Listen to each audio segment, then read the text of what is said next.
Lupus has no cure. What it does have is a list of everything it will take from you. I got that list twice.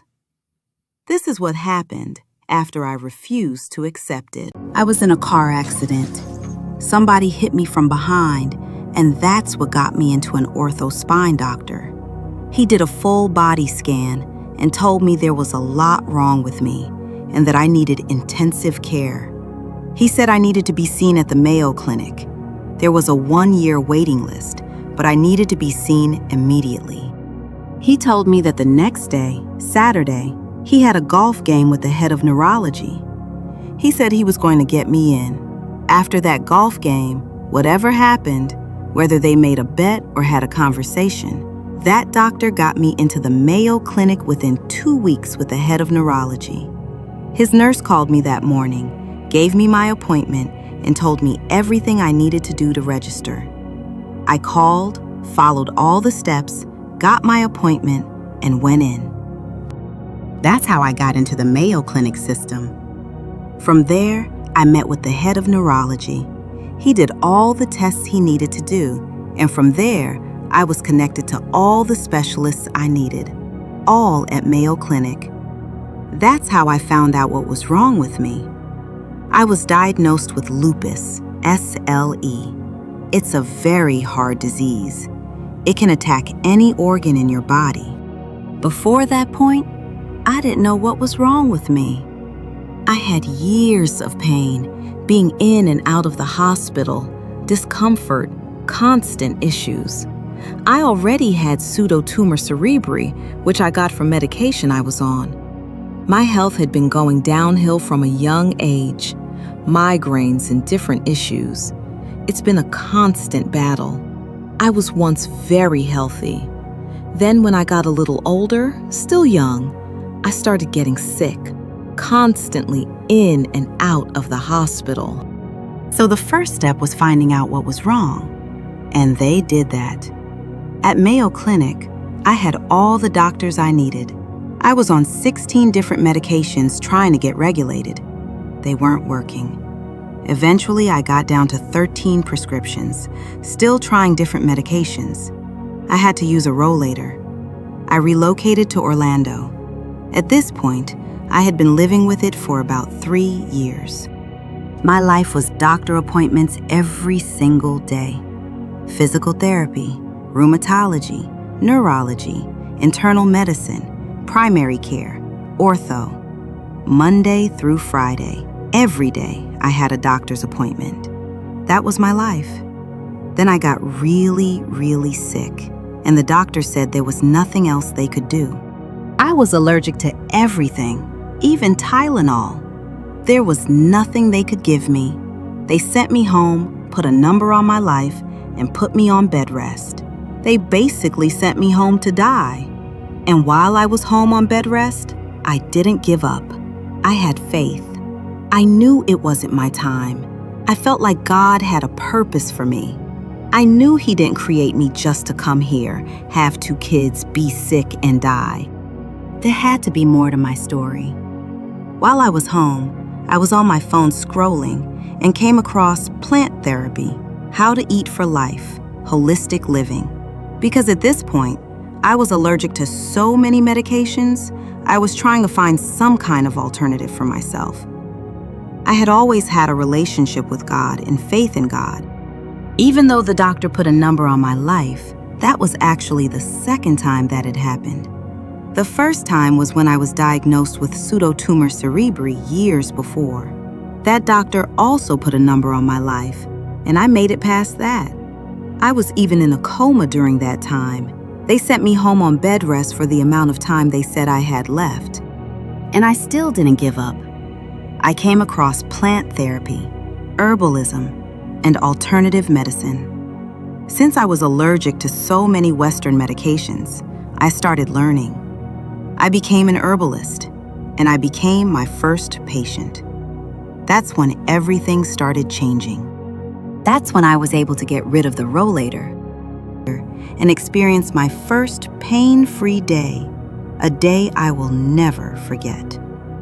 My youngest sister was turning 18 and lived in Jacksonville while I was in Orlando. And before that, I wouldn't have been able to make that trip without needing to stay overnight. But that day, I went to her party, enjoyed myself, danced, and drove back home pain-free, truly enjoying life in a way I hadn't in so long. Before that, I used to stand in the shower praying, asking God for just one pain-free day. I would literally say, "I'll take just one." And when I finally received it, I was overwhelmed with joy, telling everyone I wasn't in pain. When I told my grandma what I had prayed for, she asked me why I would only ask for one. And that moment shifted something in me, because I realized I had been so used to constant pain that I limited what I believed was possible. That experience taught me not to place limitations on myself or on what I asked God for, because if He can grant it, why not ask for more? We often shortchange ourselves, but God is the waymaker and miracle worker, and we shouldn't put limits on what He can do. We have no ceiling when it comes to Him. So I went back and asked for complete healing, and as I continued learning herbalism, I began making herbs. And when COVID came, I was able to help many people by praying and creating a regimen that helped people feel better within 24 hours and test negative in 3 days using just 3 herbs. Herbs are what God put here for our medicine. Every pharmaceutical comes from a plant, but the difference is there's no healing in those medications because the system profits from keeping people coming back, whereas herbs are taken for a period of time with the goal of true healing. That journey led me to my purpose, and I began asking God why I was here, allowing the Holy Spirit to guide me, because if I had listened to the doctors or given up, I might have just lived a short life and died. But instead, I became an inventor, started businesses, met many people, and now I want to share my testimonies of how God has been a miracle worker in my life. That's what this is about, giving Him praise and encouraging others to reflect on what He has done for them and how He has guided them into their purpose. That's how I became an herbalist and eventually a master herbalist, expanding into creating products like soaps, lotions, and medicine, even for animals. Always asking how I could help others, especially since I understand pain firsthand. God also softened my heart. Where I used to be distant and uninvolved, now I'm willing to help anyone I can, and I thank Him for transforming me into someone who listens, obeys, and values others. He will change you into who He knows you can be, not what people say, but who He says you are. And I'm grateful because I have outlived the number that was once placed on my life. Now I'm in a position where I can help others, and at the same time, I can help myself. I learned how to create medication not only for my own healing, but also to support other people. And I truly thank God for that healing. Because after I prayed to be healed, that's when everything began to shift. That's when I was put on bed rest and introduced to herbalism. And looking back, I realized that if I had never been on bed rest, I would have never been still long enough to learn. I was always busy, always moving, and I probably would have never taken the time to sit, scroll, and come across the information that changed everything. All of it worked together to push me into exactly what I was supposed to be doing. I know this isn't my testimony, but I've seen this firsthand. There was a time she couldn't even go outside when the sun was out. The sun would affect her so badly, and it was hard to watch because growing up, she wasn't like that. I couldn't wrap my head around it. But I remember we were in Atlanta, and she told me things were going to change for her with lupus. And they did. Now she can go outside, she can dance, she can live. And that's nobody but God. Nobody but God. The doctors are always amazed when I walk in. And people put so much weight on what doctors say.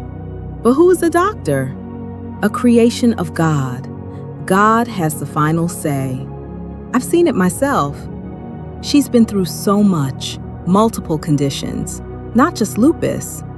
And she's still here, still strong, still helping people.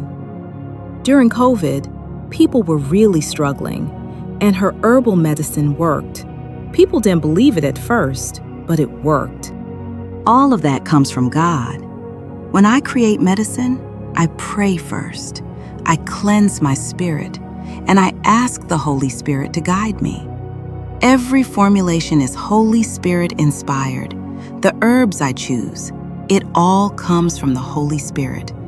I pray and ask that it be a healing for people. I make sure my spirit is right, because you never make medicine when you're angry or in a bad state. And that's why the medicine works. And that's why our brother got that negative test in 2 days and not 2 weeks. Right. He was supposed to wait 3 days, but he couldn't wait. It takes 3 days. From the time you start the COVID medicine to the end is 3 days. You have to be on an alkaline diet when you take the medicine, and that's it. He didn't want to be on the alkaline diet. He wanted to keep eating meat, but you can't eat meat with the medication because meat is an acid. So he took his test in 2 days, and he was negative. But you have to follow the instructions, just like any medication. You finish it completely because you need to make sure the medicine kills everything. It's the same as when your doctor says, even if you feel better, take all the medication until it's gone. Well, herbal medicine isn't any different. Sometimes the herbs are bitter, but what medicine that you buy tastes good or sweet? It's not like you get medicine from the pharmacy that tastes good. This isn't about taste. Medicine isn't supposed to taste good. It's about healing. This is what happens when you follow what God says. I just thank God for that. And I have many more testimonies.